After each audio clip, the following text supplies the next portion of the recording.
course, a lot of it had to do to start with trust. I could say things happen for a reason. I was headed down the wrong path. I was doing a lot of, crazy, wild stuff. If I didn't get on probation or if I didn't go to jail, I wouldn't be at the library working. Because before I wasn't on probation, I didn't have no job, and I used to apply myself. With me having a felony, it was hard. I've been in gangs. I've, been in and out of the system. I be still selling drugs, still holding a gun on me probably, still just trapped in that lifestyle where I felt like this is the way to go. It's like a big shock that people actually care about us, care about me. It's almost like they welcome me with open arms. To meet me where I'm at and her to put out her hand and say, hey Sonia, I'm here to help you. She wants me to better my life. She's not here to be like, okay, well I'm just gonna throw you in prison or I'm gonna throw you in jail. Here are alternatives. I'm gonna put you in a program. I mean, there was all these things that made me feel like she was on, on my side.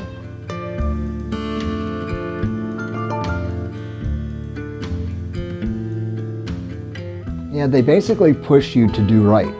They don't want to see you go back. And yeah, of course they do sometimes their unexpected visits. Bottom line, we make that choice if we want to go back or push forward. A lot of people say it's systemic. So we obviously know the system needs to be changed, altered, improved, or whatnot. But a lot of part of it also is just the mindset, the mentality. And that mentality is built into the culture, built into the environment that they're brought up in and that they live in. I just felt like I couldn't do it. Like something in my head was telling me, you know what, Sonia, you're no good, you can't do it. Sometimes it gets to the point where you hit your rock bottom and you just start believing what other people say, and then you start to believe in yourself eventually, I'm still getting there. Clients need to understand that how they think and how they operate drives their criminal history, right? Or their criminal activity. So it's so important to be able to get people to change the way they think about themselves and their community to get them out of that constant default to criminal conduct. So if for 5 generations somebody is this all they have seen and known, that's a part of them. That's what they know. So they're just living the life that they think they're supposed to live. Some people say they want to change and really don't want to change. It's all about footwork. It's not coming out the sky for nothing. You have to put in the footwork to change and make life better for you, period.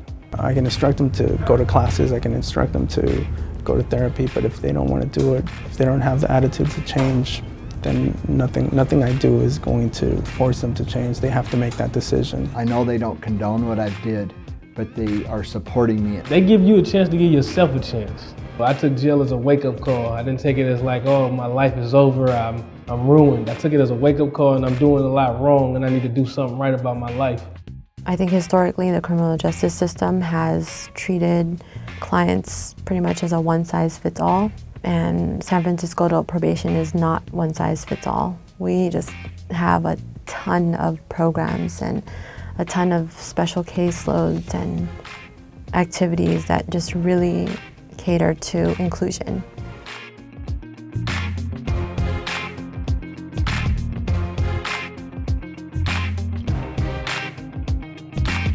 So this is Fathers Matter, right? Introduction, who am I? My name is Officer Victor Williams. The mission of Fathers Matter Group is to equip young fathers with a platform to vocalize their reality, inform them of various networks of resources and information in the community that can improve their conditions, and empower fathers to be actively involved in their children's lives, thus celebrating fatherhood. Big on celebrating fatherhood. So we want to contribute to you all's toolboxes to make you all excellent fathers. And I feel like in a real community of men, you're not just fathers to your children, but you are fathers to those children out there who are lost, who don't have good role models. Come from similar backgrounds as the clients that we work with. And I think that without particular mentors or adults in my life, I could have made the wrong decision as well and been in their shoes. I think we've done a great job of hiring a really diverse workforce. A lot of people are from San Francisco, so they bring, again, that kind of personal goal of improving their city. What drives me is that I can make a change in someone's life. I don't know when that's going to happen, when they're going to see it, but every day might be the day that you make a difference in someone's life. I'm in a community. I consider myself part of the community. I'm an advocate for the community. That my kids sports, school, out here in the city, running to my clients all the time. You gotta kind of take down those barriers and be a part of the community, especially if you police in that community or probation in that community, you should be a part of that community. The Young Adult Court was started in 2015. We have participants who are between the ages of 18 to 25. We have a great group of people working with us as far as like the courts, the judge, the public defender's office, the DA's office, family services agency.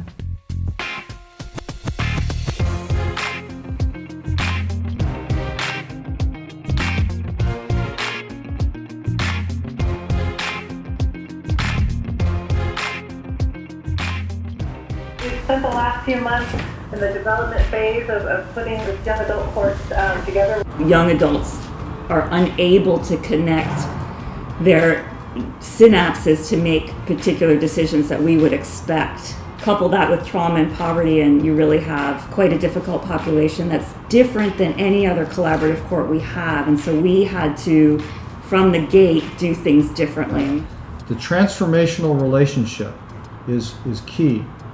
A case manager can't just say, I only do case management. A PO can't just say, I only enforce behaviors. A lawyer can't just say, I only do the law. We want people to be cross-trained, cross-understanding, and also all play this role, because you don't know when a young person is going to find that you're a person they want to talk to, and a young person is going to get different things from different people.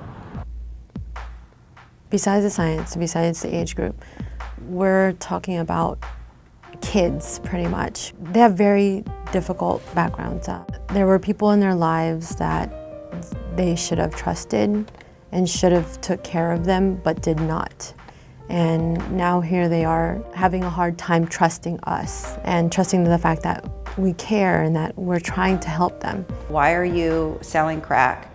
Why are you robbing stores? Why are you breaking into cars? Largely what you see is things driven by addiction and things driven by mental health, which kind of leads you to the public health lens of criminal justice, which San Francisco is doing a really good job of embracing. Our clients are very much the same clients that are using city services across the board. So emergency rooms, mental health services, substance abuse treatment. So if we can address some of the challenges that our clients face in the community with their own mental health and substance abuse, we are affecting public health.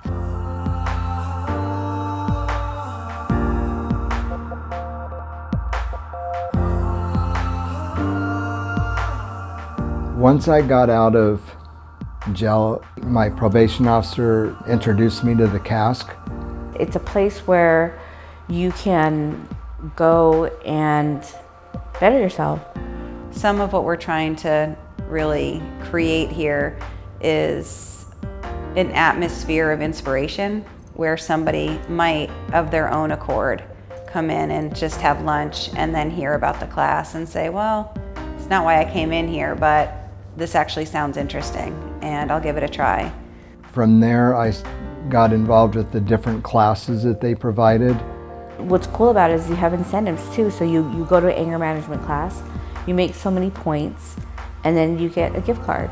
There's always like, I guess, that light at the end of the tunnel or something, you know? And I think that's pretty cool because it makes you feel good about yourself. A lot of the clients have expressed that they come here to just to relax.